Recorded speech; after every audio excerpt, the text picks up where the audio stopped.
à vous, chers téléspectateurs, chers internautes. Merci de votre fidélité à SMA Togo TV, en l'occurrence à cette émission Relax. Bienvenue dans un autre numéro qui vous plaît tant. Eh bien, on est très content, heureux de vous retrouver. Aujourd'hui, on va faire le plein d'énergie positive, plein d'énergie de bonnes choses. Et donc, nous vous invitons à rester des nôtres jusqu'à la fin. On espère que vous vous portez bien, et même si tout ne va pas bien, tout ne va pas comme vous le voudriez, eh bien, sachez que Dieu est fidèle, il est toujours bon, et toute chose concourt au bien de ceux qui l'aiment. Et donc, quelle que soit la situation que vous traversez actuellement, sachez et qu'il ne vous abandonnera jamais, qu'il sera toujours à vos côtés. Et c'est justement le message que véhicule Josiane dans sa chanson « Imatiemo ». Ce qui est sûr, il ne nous abandonnera jamais. Comme je l'avais dit au début de cette émission, nous sommes là pour faire le plein d'énergie positive. Et quand on nourrit son corps, il faut nourrir également son âme. Et c'est justement ce qu'est venu faire le Père Odilon chaque jour. Bonjour. J'espère que vous allez bien. Vous allez nourrir notre âme. Bien. Grâce à Dieu, je vais bien. D'accord. Alors, on va vous passer la parole juste après le jingle.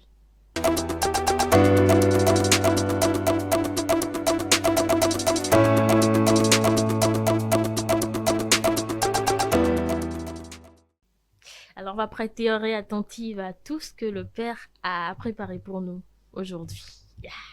Merci beaucoup, Fafa. Oui. Bonjour, chers téléspectateurs. Il était une fois, dans un village, un roi, à la demande de ses enfants, voulait engager 2 serviteurs pour le servir. Et il avait organisé un petit concours. 2 personnes se sont présentées et ils devaient se préparer dans 2 chambres différentes avant de se présenter sur la scène du concours. Et les enfants tenaient tellement à avoir un serviteur, et c'est eux qui ont donné le secret du concours à leur papa.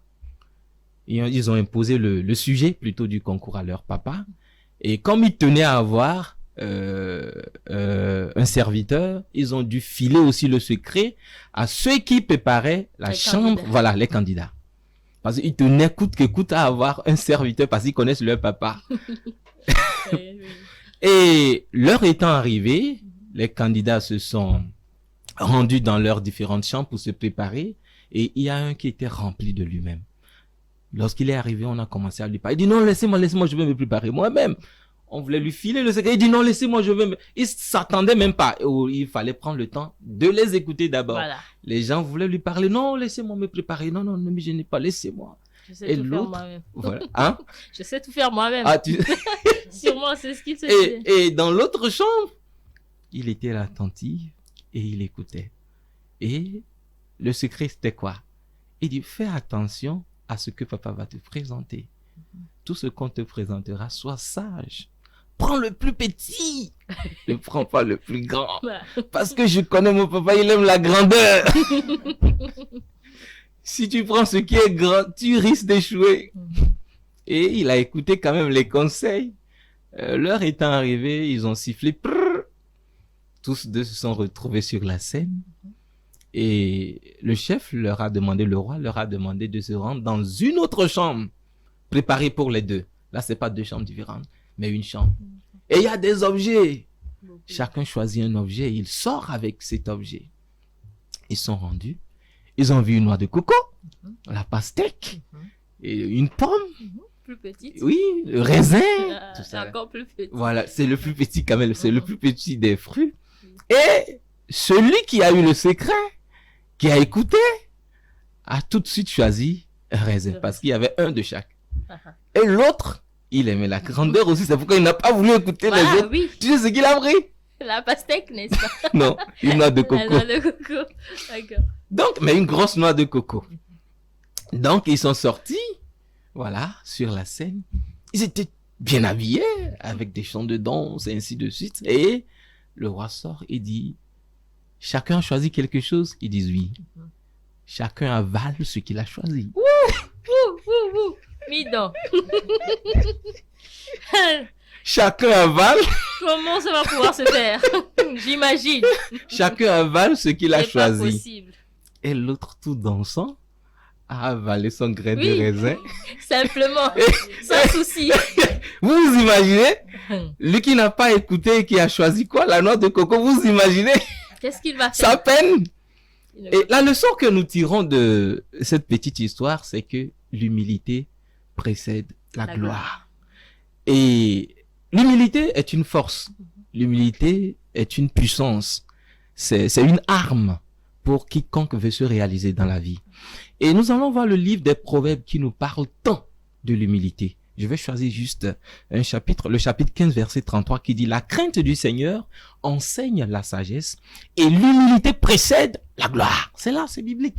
Pour dire que si tu veux te réaliser, tu veux avoir du succès dans la vie, il faut être humble. Quelles que soient tes idées, les belles idées que tu as, sois humble. C'est une force pour te réaliser. Mais quand tu es rempli de toi-même, à suffisance, tu penses que tu connais plus que tout le monde, non, la vie va te honnir.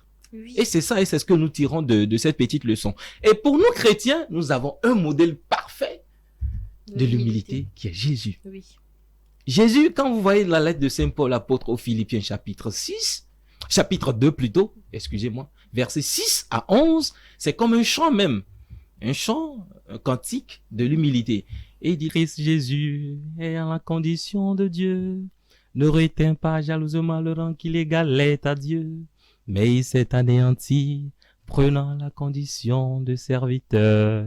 C'est pourquoi Dieu l'a exalté, il l'a doté du nom qui est au-dessus de tout nom, afin qu'au nom de Jésus tout genou fléchisse, au ciel, sur terre et aux enfers. Donc, il est devenu comme quoi? Un serviteur. Il a le rang qu'il égalait à Dieu. Il est Dieu. Mais qu'est-ce qu'il a fait? Il s'est dépossédé de lui-même, dénudé de cette nature, et il a pris quoi? Notre condition humaine. Ouais. Il est devenu semblable à nous, comme rien. Et il est allé encore plus loin que ça. Hein? Oui, plus bas Il que ça. est mort jusqu'à quoi? Jusqu'à la croix. Et il n'est même pas mort comme... C'est une mort atroce, Voilà. infâme. Vous voyez, qu'on réserve ridicule. aux personnes. Oui, voilà. Et c'est ça, et c'est fort. Et regardez la suite de l'hymne. Il dit, c'est ainsi que Dieu l'a exalté. C'est beau ça. C'est beau. Et il a donné le nom qui est au-dessus de De tout tous nom, les afin noms. qu'au nom de Jésus, Que je me fléchisse. et que toute langue proclame, Jésus-Christ est Seigneur, à la gloire de Dieu le Père. Vous voyez, c'est beau. Pour beau. dire que à chaque descente, qu'on appelle la kénose en théologie, il y a quoi? Une exaltation. Donc, quand tu t'abaisses, Dieu t'élève. C'est fort, c'est le message. Ouais. Et Jésus, il est l'exemple, il est le modèle parfait pour nous chrétiens. Que lorsque nous nous humilions, nous sommes humbles, remplis d'humilité, Dieu nous élève toujours. Toujours. Et l'autre exemple, c'est la Vierge Marie. Oui. La Vierge Marie, dans son humilité, elle a accueilli l'ange, le message de l'ange. Elle avait son projet de vie, Oui. rempli d'elle-même, mais elle s'est anéantie. Elle a fait ce vide-là pour accueillir Dieu. Et tout de suite, qui n'aime pas être la mère de Dieu? Ah, c'est grand. Hey, imaginez, on dit tu es la mère de Dieu, ce que tu deviens. Oh, imaginez, Il est pas pour sur nous les hommes, une mère. on se dit, ah, c'est moi, la mère du Ah. président. Mais regardez vrai. la Vierge Marie. Lorsqu'elle reçoit le message, tout de suite, elle va se mettre en route. Quelle mère de Dieu va se mettre en route? Tu attends que les gens viennent à toi. Bien sûr. Mais la Vierge Marie se met en route tout de suite, va voir sa cousine Élisabeth, dans l'évangile de Saint Luc au chapitre Oui. 1, verset 37 et ainsi Par de là. suite, et la suite. Et elle arrive chez Élisabeth, toute joyeuse, pour dire, quel bonheur ai-je que la mère de mon Seigneur vienne Vienne jusqu'à jusqu'à moi. C'est cette leçon d'humilité. Et suite à ça, Marie commence à chanter son cantique que nous connaissons, cantique de la Vierge Marie. Ouais. Et dans ce cantique, Marie va le dire, que je sais que c'est une grâce que Dieu m'a faite, je ne suis rien. Et il y aura un passage, surtout le verset 48, chapitre 1, verset 48 de Saint Luc, il dit ceci, il renvoie les puissants de leur trône, ça c'est Dieu, et il élève les humbles. C'est encore là-bas. Donc la leçon de l'humilité, pour nous chrétiens que nous devons apprendre, donc quelles que soient les belles idées que nous avons, nous devons être humbles dans la vie. Sinon, on va échouer. Mais quand tu es rempli d'humilité, tu vas réussir. Et pour finir, une autre référence biblique, Oui. dans l'évangile de Saint Luc aussi au chapitre 18, verset 11, Jésus nous présente deux personnes qui sont allées prier au temple. Le publicain, le pharisien. Oui, je me souviens. Et quand ils sont arrivés, le pharisien, tout rempli de lui-même, il dit, mais Seigneur, je te dis merci. Et c'est beau de dire merci à Dieu, mais regardez l'objectif. Pourquoi il dit merci? Et je te dis merci parce que je ne suis pas pécheur, voleur, comme le publicain. Je jeûne des fois. Je perds ma dîme. Vous voyez, il se suffit à lui-même. Oui. Il est rempli de lui-même. Et c'est ça. La gloire, c'est lui. Tourné vers lui-même. Et l'autre, on nous fait comprendre que de son côté, il dit, Seigneur, aie pitié de moi, du pécheur que j'ai su. Et le texte dit, les deux sont repartis, mais c'est le publicain qui était considéré comme quoi? Juste. Il était justifié. Et Jésus va dire quelque chose là, à la fin, qui me plaît. Il dit, car quiconque s'élève sera abaissé. Et celui qui s'abaisse sera élevé. Voilà. Et ça, c'est la leçon du jour. Que nous soyons humbles dans la vie. Quel que soit notre bagage intellectuel, tout ce que nous avons, soyons humbles. Dieu va nous élever. Et Dieu est dans la barque, restons motivés. Merci beaucoup, mon père. Merci beaucoup. Je pense que le message d'aujourd'hui est clair et net. Chez moi, on dit, et bon, on a nous les filles aussi. Et you want to. Voilà. Quand vous vous autosuffisez, c'est-à-dire, vous dites, je connais tout, vous allez passer à côté de votre destin. Dans cette vie, on ne finit jamais d'apprendre. Voilà. Oui. Même un tout petit, une personne, un enfant peut vous apprendre quelque chose et donc il faut être humble pour pouvoir écouter cet enfant-là et ne pas bêcher les gens. Donc merci beaucoup à vous, mon père, pour le message si revigorant de ce matin. Nous l'avons commencé depuis le début de la semaine avec le père Odilon. On va poursuivre avec ce thème aujourd'hui, juste après le jingle.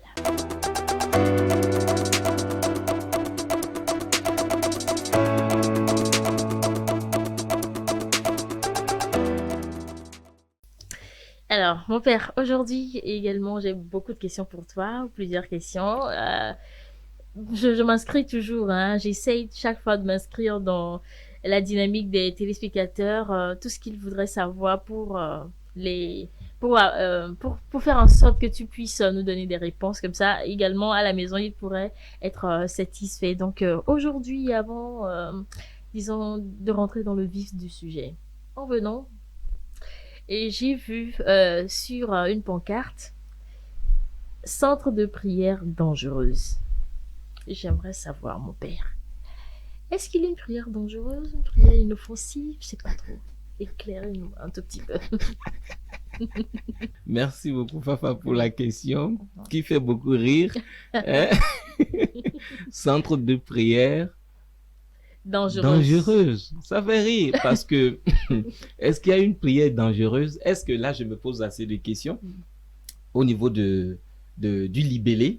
Est-ce que c'est la prière qui va se faire qui est dangereuse, c'est-à-dire si une prière vraiment active ou bien l'objectif au fait? Je me demande aussi. Je me pose assez de questions sur l'objectif. Et vous allez trouver ça sur pas mal de structures. Hein. Des fois, on va dire église de ceci. Et on se pose assez de questions. Raison pour laquelle, quand je parlais l'autre fois, je disais aujourd'hui, la prière, ce n'est pas qu'on attend quelque chose de Dieu, on attend des choses ostentatoires parce que je veux que Dieu me fasse ceci, raison pour laquelle je prie. Mais on doit comprendre à un moment que la prière, c'est le train de notre vie au fait. Pour tout chrétien, pour être dans cette communion, toujours communication et un avec Dieu, comme le Christ l'a vécu lorsqu'il était sur cette terre. Il était toujours en communion avec son Père et toujours faire la volonté du Père. Et si nous chrétiens, nous comprenons cela, nous n'allons pas toujours chercher le sensationnel. Et comme on cherche toujours le sensationnel, et les gens essaient de nous étudier, on étudie la société, on sait que la société agit comme ceci et réagit comme ceci. On nous donne ce que nous voulons, ce que nous aimons. Et c'est ça. Quand on met ça, tu vois ça, tu es attiré, ok, c'est prière dangereuse. Je vais là, voilà, mes prières seront exaucées. Et vous voyez, et qui n'est pas bien, qui n'est pas bien. Donc voilà la réponse que j'aurai. Moi, ça c'est mon appréciation. On n'a pas besoin de mettre toutes ces choses-là, puisque nous savons que quand nous prions, une seule personne intercède pour nous. C'est qui? C'est Jésus, le seul médiateur. Voilà. Il n'y a pas de prière dangereuse à ce que je sache. Voilà. D'accord, on va savoir ce qu'ils entendent par là. Pas prière dangereuse. Alors mon père, vous aviez dit la fois dernière que Dieu nous aime. Dieu, il sait même avant que nous nous adressions à lui, il connaît notre intention et il sait même anticiper. Alors si Dieu nous aime, Pourquoi ne pas faire confiance en son amour? Pourquoi encore demander des choses en prière? Si Dieu nous aime, ça c'est la première condition. Ouais. Et il a dit même dans sa parole Ouais. que Jésus l'a dit, que le Père connaît même ce dont nous avons besoin avant Voilà. même que nous ayons demandé. Ça c'est Matthieu, chapitre 6, verset 8, Oui. qui est clair là-dessus. Oui. Alors, et il nous aime aussi. Et ça c'est vrai. Alors, Oui. pourquoi nous demandons encore qu'il fasse ce dont nous avons besoin? on peut rester là, dormir, Il faut même pas qu'il se exauce déranger, nos voilà. prières. Il faut même pas se déranger. Et c'est la question qu'on se pose. Et c'est crucial. Et je pense que la question, elle est légitime. Elle est bonne. Oui. Vous voyez, je dis toujours que la pédagogie de Dieu, Dieu a une pédagogie. Ça, c'est Dieu. Hein? Il a une pédagogie qu'il faut comprendre. L'autre fois, je parlais de la révélation progressive de Dieu. La façon dont il s'est fait connaître. Doucement, pour qu'on puisse le saisir totalement en Jésus. Donc, je dis toujours pour moi, pour tout chrétien qui accepte Jésus, qui croit que Jésus est la manifestation du Dieu invisible, doit accepter que nous devons tout recevoir par la prière. S'il croit que pour que Dieu puisse nous pardonner nos péchés que nous avons commis, puisque nous nous sommes éloignés de lui à travers nos parents qui ont péché, qui ont désobéi, alors nous aussi aujourd'hui, nous sommes dans cette lignée-là, nous sommes des pécheurs. Mais la seule personne qui nous unit à Dieu, qui fait le pont désormais, c'est Jésus. Alors si Dieu, il est tout puissant, il pouvait le faire. Il n'a pas besoin d'envoyer Jésus, n'est-ce pas? Oui, Est-ce qu'on se pose cette question? Il pouvait le faire de là où il est. Mais dans sa pédagogie, il a trouvé bon que pour pardonner l'homme, il faut lui envoyer un médiateur, un sauveur, qui est Jésus, qui a pris chair, corps, et qui s'est donné jusqu'à la mort. Est-ce qu'il fallait ça? Non. Mais c'est dans la pédagogie divine. Et c'est ça. Et Dieu est passé par là pour nous sauver. Et celui qui nous a révélé le visage de ce Dieu invisible, qui est Jésus, c'est lui-même qui nous dit, dans Luc chapitre 11, le suivant, qu'il faut toujours demander pour que Dieu puisse nous donner. Dans la prière. Et c'est lui qui le dit. Alors, si nous devons nous en tenir à cela, à la pédagogie de Dieu, à ce que celui qui est la manifestation de Dieu nous donne, qui est Jésus, alors nous devons savoir que tout ce dont nous avons besoin, pour l'avoir, il faut le demander en prière. C'est Jésus qui l'a dit. Ouais. Je pense même que Dieu, il nous laisse le choix. On dit souvent que Dieu qui nous a créés sans nous ne veut pas nous sauver sans nous. Et il nous laisse le choix de choisir. Et il est question aussi de liberté de l'homme qui est là. Et comme je l'ai dit, Dieu a un plan pour chacun de nous. Hein. Mais nous avons aussi la liberté qui est là. Dieu ne nous force pas. Nous ne sommes pas comme des machines où il va nous contrôler. Il fait 10 ceci, on fait ceci. Il réalise que les choses... Non. Il laisse le monde aller. Les règles sont là. Voilà, les règles sont là. Et quand nous nous soumettons à cette règle, les plans de Dieu se réalisent, qui est sa loi. Donc, quand on s'en tient à la loi de Dieu, nous allons voir son plan se réaliser dans notre vie. Et pour finir sur ce, je prends l'exemple que Jésus lui-même donne. Il a comparé Dieu à un père qui est parfait. Et c'est ça. Pour tous les enfants, quand on prend l'évangile de Saint-Luc, encore le même évangile, il en a parlé, ou il a parlé même de l'insistance dans la prière. Il dit, si vous qui êtes mauvais, vous savez donner de bonnes choses à vos enfants, combien plus votre Père céleste. Donc, il compare là la façon dont nous aimons donner à nos enfants lorsqu'ils nous demandent. Et c'est ça, hein? Lorsque l'enfant te demande, tu sais lui donner ce dont il a besoin. Des fois, tu vois le besoin de l'enfant, mais pour toi, tu penses que c'est à X temps, à X temps. Ou bien tu fais le projet, mais tu ne réalises pas. Mais quand l'enfant vient et demande, des fois, les parents finissent par donner. Et quand ils savent que c'est bon pour lui. Et Jésus nous dit, c'est comme ça. C'est lui qui dit. Il dit, Dieu fonctionne comme ça. Et il prend cette image pour nous faire comprendre cette réalité céleste. Alors, il faut prier, il faut demander. Et surtout que la prière est une communication avec son Dieu. On parle avec notre Père, et donc pourquoi ne pas parler avec Dieu? Je pense que ça va faire du bien. Et c'est ce que j'aimerais que vous nous confirmiez. Est-ce que la prière, c'est-à-dire, c'est forcé, et ça a un impact sur la vie du chrétien, oui? Et ça, j'insiste. Ça a un impact positif. Voilà. Et quand je parle, je prends toujours référence sur Jésus. Quand vous voyez l'évangile de Saint Marc au premier chapitre, verset 35, on dit là que tôt le matin, quand il faisait encore sombre, Jésus va prier. Donc vous allez voir même dans assez d'évangiles, on le dit toujours. Tôt le matin, il était encore sombre, il faisait les ténèbres. Mais Jésus va à l'écart et il prie. Les disciples peut-être sont encore au lit, parce que je me dis c'est 4 heures du matin ou 3 heures par là. Donc, la vie de Jésus est une vie de prière Prière. parce qu'il était toujours en communion, en communication permanente avec son Père pour faire sa volonté. Et c'est ça. Et pour nous, c'est ce que nous devons apprendre de lui.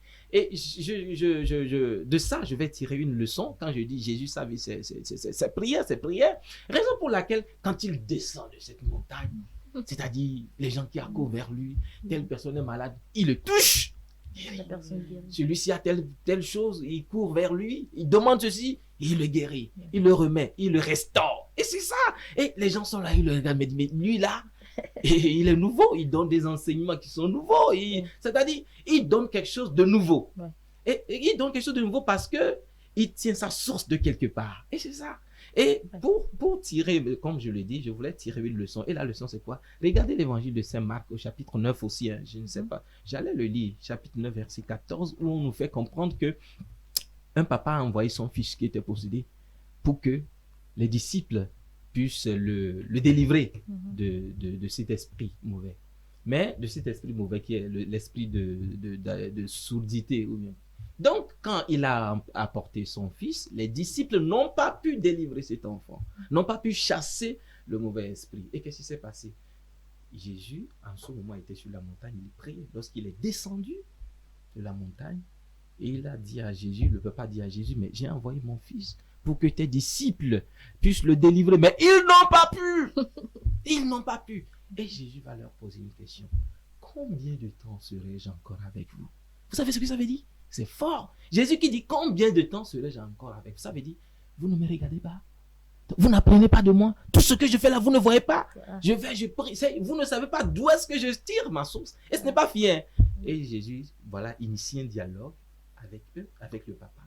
Et suite à ce dialogue, il dit, tu crois? Il dit, oui, je crois. Il dit, ok, esprit, sort de son corps. Et on dit, tout à l'heure, l'esprit est sorti instantanément.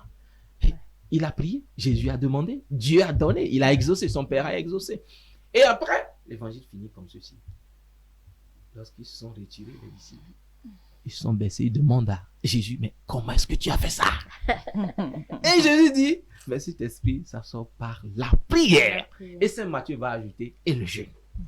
Vous voyez que c'est fort? C'est-à-dire, quand on prie, ça a un impact positif sur nous, comme chrétiens. C'est pour cela qu'il faut toujours prier. Et nous, les hommes, le constat est amer, quoi.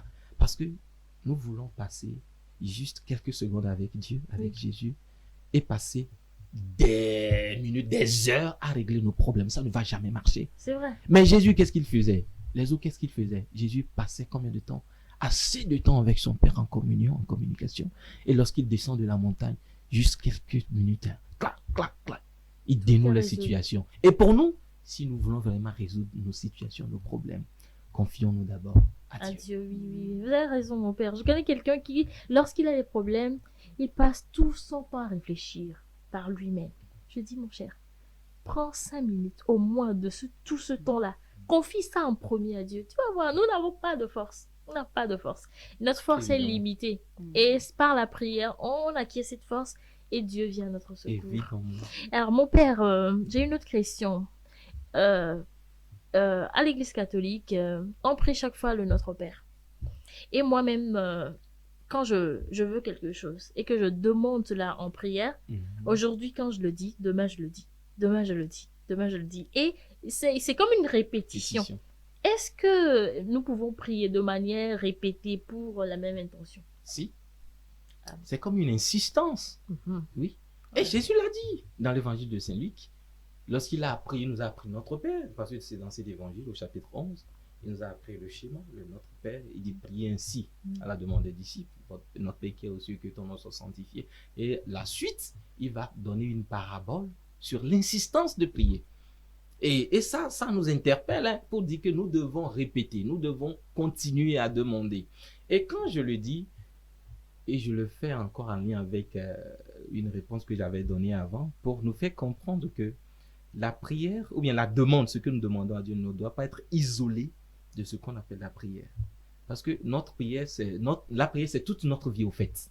Ce n'est pas qu'à un moment, je demande à Dieu, donne-moi ceci, puis c'est fini. Non, cela s'intègre totalement dans ma vie, dans ma relation avec Dieu. Et c'est ça la prière. Donc, à un moment, quand je prie, aujourd'hui, je demande, Seigneur, je veux un mari. surtout les femmes. Je veux un mari. Ai-je menti? C'est pas ça? On n'avait pas menti. Et on entend. Ces cas sont nombreux. Seigneur, donne-moi un mari. Je veux un mari. Première année. Et tu vois qu'elle est sérieuse. Hein? Oui. Elle est dévouée. Je veux un mari. Demain, je veux un mari. Des demandes de messe même, je veux un mari. Seigneur, des neuvaines de prière, je veux un mari. Mari qui défait les nœuds. Je veux un mari, Seigneur. Et elle continue. 1 année, 2 ans, 3 ans, 10 ans. Le mari ne vient pas. Mais dans sa prière, elle continue de répéter. Est-ce mauvais? Ce n'est pas mauvais. Mais cette personne, si, comme on l'a dit l'autre fois, la prière et la foi, ça va ensemble. Hein. Oui. Quand tu pries, c'est parce que tu as la foi. Oui. Et la foi, nous le savons, comme la lettre aux Hébreux le dit, c'est la conviction, voilà, des choses que nous sommes supposés avoir. Donc nous avons la conviction que nous les avons. Déjà. Voilà. Donc c'est ça. Donc déjà, les deux vont ensemble. Donc quand il y a ces deux choses-là, oui. Quand il y a ces deux choses ensemble qui y vont et que tu pries, première année, deuxième année, et tu continues de prier, tu insistes, tu dois arriver à un moment à comprendre que Dieu te laisse un message. Oui, d'accord. Dieu te laisse un message. Et ce message, il faut commencer maintenant à le chercher, à le comprendre. Et c'est quoi le message de Dieu? Quand nous prions, ce n'est pas un monologue. C'est-à-dire, je prie, c'est moi seulement qui parle. Mais Dieu te répond. Mais il faut chercher aussi à comprendre ce que Dieu te dit. Et quand Dieu te parle, il te parle à travers sa parole. Il faut l'écouter. Quand tu pries avec la parole, tu lis la parole. Qu'est-ce que la parole te dit sur ta situation? Ne penses-tu pas que Dieu te dit quelque chose d'autre et toi, tu continues d'insister sur ce que tu veux? Donc, est-ce que réellement dans le plan de Dieu, cela sincère que tu aies un mari? Est-ce qu'il ne veut pas que tu le serves pour une autre cause? Et c'est ce qu'il faut chercher à comprendre. Donc, quand les années passent, essaie d'écouter Dieu. Qu'est-ce que Dieu veut pour toi? Et j'ai eu un témoignage, mais une dame qui continuait, elle cherche, mais qui avait un enfant. Et après avoir eu l'enfant, le monsieur est parti, et voilà, elle est restée seule, mais elle continue de demander, Seigneur, donne-moi mon mari, donne-moi mon mari. À un moment, elle me dit, oh, j'ai compris maintenant que Dieu veut se servir de moi. Et elle travaille pour Dieu, elle est heureuse. Donc tu vois, à un moment, elle comprend, elle a compris finalement que non, c'est pas la cause pour laquelle Dieu m'a fait, m'a créé, voilà, mon histoire, c'est ça. Et elle a accepté, elle est heureuse, sinon tu continues. Mais elle continue toujours de prier. Hein. Elle est heureuse, elle sert Dieu, oui. Mais elle continue de prier, elle insiste. Et nous savons dans les évangiles, les gens sont venus chez Jésus, ils ont insisté. La femme syro-phénicienne, elle est venue, elle a insisté.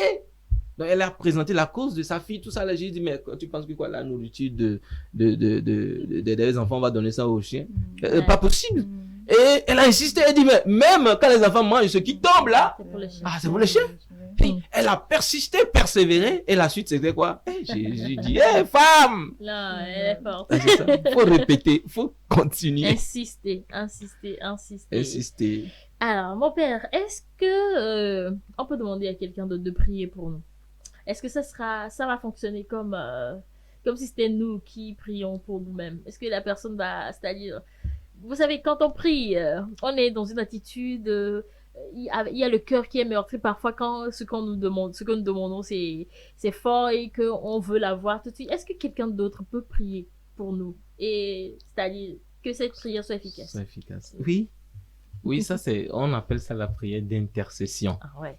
La prière d'intercession. Quelqu'un peut intercéder pour nous, peut nous aider. Avant de venir à Jésus dans le Nouveau Testament, je vais faire allusion à un texte que j'aime beaucoup, hein, dans le livre de l'Exode au chapitre 17, verset 8, ça dit ceci. Amalek vint combattre Israël à Réphidim. Alors Moïse dit à Josué, choisis-nous des hommes, sors et combat Amalek. Demain, je me tiendrai sur le sommet de la colline, la verge de Dieu dans ma main. Josué fit ce que lui avait dit Moïse pour combattre Amalek. Et Moïse, Aaron et Our montèrent au sommet de la colline. Lorsque Moïse élevait sa main, Israël était le plus fort. Et lorsqu'il baissait sa main, Amalek était le plus fort. Les mains de Moïse étant fatiguées, il prit une pierre qu'ils placèrent sous lui et il s'assit dessus. Aaron et Our soutenaient ses mains, l'un d'un côté, l'autre de l'autre. Et ses mains restèrent fermes jusqu'au coucher du soleil. Et Josué vainquit Amalek et son peuple au tranchant de l'épée. Amen. Amen. Vous voyez ce passage biblique? C'est fort, hein? Et nous savons que dans l'Ancien Testament, beaucoup ont intercédé pour le peuple Israël.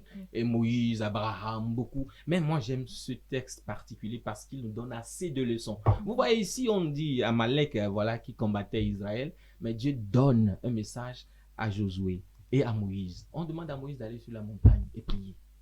Bâton de Dieu à la main. Et quand il est arrivé, ils étaient 3. Il y a Moïse, il y a Josué, il y a Our, le prêtre. Donc, quand Moïse commençait à prier, ses mains étaient en l'air. Israël était le plus fort. Mais étant fatigué, ses mains tombaient. Et quoi? Et Amalek était le plus fort et gagnait. Et qu'est-ce qui s'est passé? Les deux ont soutenu les 2 maîtres de Moïse pour que Israël soit toujours le plus fort. Mais à un moment, ils étaient fatigués. Ils ont cherché même des pierres, tout ça là, pour caler Moïse, afin que quoi?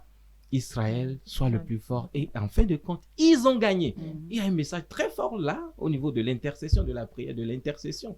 Et le message, c'est une image au fait aussi, hein, pour nous parler de quelque chose. Ils sont allés sur la montagne, la colline. Quand on va sur une montagne, c'est-à-dire, c'est pour nous dire que c'est un lieu divin. Voilà, c'est la rencontre avec Dieu. Voilà, quand on parle toujours de montagne dans la Bible, c'est ça. On va plus haut, c'est le lieu céleste. Donc, ils sont allés en communion avec Dieu. Et dans ça, ils ont commencé à prier, à intercéder. Pourquoi? Pour le peuple Israël qui combattait. Donc, eux, ils sont là, les 3. Et les 3 intercédaient pour Israël. Et Israël gagnait. Mais à un moment, on nous dit, Moïse qui guidait le truc, à un moment, lui-même, il était quoi? Fatigué. Et les 2 autres faisaient quoi? Venaient aussi intercéder pour Moïse. Donc, vous voyez comment? Et quand les 2 autres soutenaient Moïse dans la prière, ça a marché. Et c'est ça. Au fait, quand on dit lever les mains, c'est prier. Moïse prie. Et les autres faisaient quoi? Soutenaient Moïse. Et c'est ça la prière d'intercéder. Intercéder pour quelqu'un, c'est soutenir quelqu'un dans la prière. Et quand on nous soutient dans la prière, surtout quand des fois on est fragilisé, on prie pour quelque chose jusqu'à un moment, pas qu'on est abattu, hein, on a toujours la foi, mais on est fatigué. On peut demander le secours des gens qui peuvent nous soutenir dans la prière. Et c'est efficace, c'est très efficace. Et c'est biblique. Et quand on vient au Nouveau Testament, Jésus est le modèle. C'est lui le premier. C'est lui le nouveau. Et la personne ultime et qui est le médiateur entre nous et puis Dieu. Et il est le vrai intercesseur, comme nous allons le trouver dans le Nouveau Testament. Et pour finir avec l'évangile de Saint Jean, au chapitre 17, Jésus lui-même qui prie.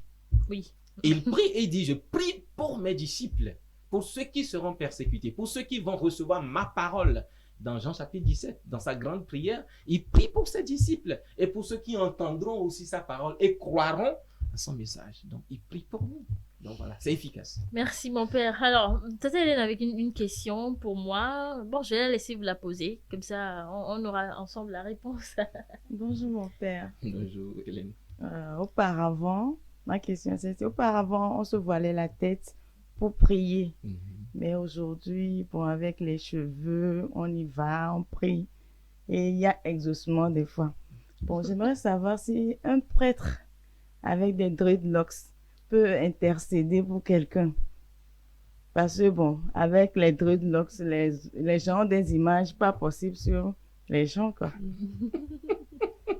Un prêtre avec les dreadlocks. Moi, j'ai jamais vu ça, mais je sais pas. Peut-être dans d'autres pays. Non, peut-être il y en a. Quand on va au Jamaïque, certainement qu'il y en a. Ouais. Est-ce que ce prêtre qui a les dreadlocks, qui a les rastas, quand il prie, est-ce que Dieu exauce? Et l'autre fois, quand on discutait sur même la question des femmes, où il y avait ces recommandations de Saint Paul, qui disait que la femme doit se couvrir la tête lorsqu'elle prie, tout cela. J'avais fait allusion à cette condition intérieure qui est le cœur. Et c'est la même chose qui est appliquée. C'est le cœur qui prie. C'est la relation intime avec Dieu. Eh bien, il ne faut pas négliger aussi l'aspect extérieur. Et pour cela, il faut tenir compte des conditions et des circonstances. Moi, je vais en parler ainsi.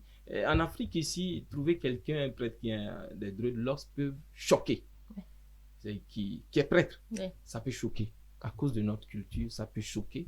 Mais ailleurs, ça peut ne pas choquer. Et donc, je veux dire que la condition extérieure n'est pas exclue.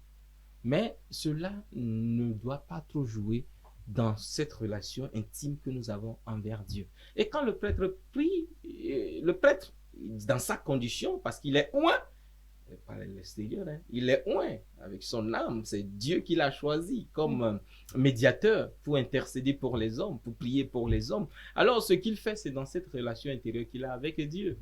Et dans cette faculté qu'il a à recevoir de prier pour les gens, alors sa prière sera exaucée.